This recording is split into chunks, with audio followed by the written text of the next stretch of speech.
Hello guys, I'm Siron TV, ang iyong kablader. This is now, I'm here at standing at Faisalia Tower. This is the first skyscraper building in Riyadh. It was made in the year 2000. This is one of the most iconic building in Riyadh, especially because of Golden Ball. Every time I pass this building, I just look at this beauty because of this iconic design. Finally, I'm going to the top of the floor. My heart is filled with all excitement. Let's see this one, guys.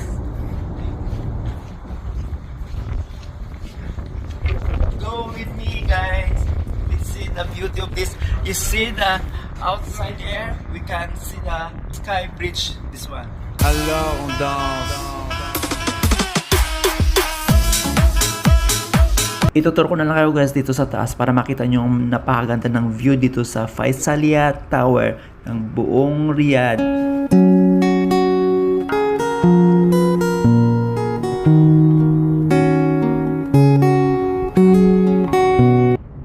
At saka mga kablader, makikita din natin dito yung Sky Bridge Tower na pinakasikat din dito sa Riyadh. Ito yung buong Riyadh na makikita ninyo, napakaganda ng mga pailaw nila at saka colorful.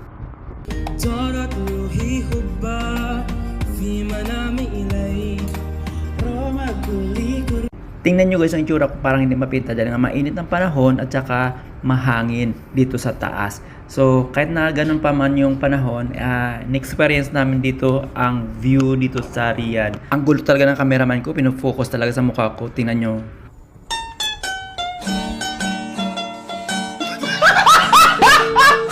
Napaka very approachable talaga guys ng receptionist na to sa tower na to.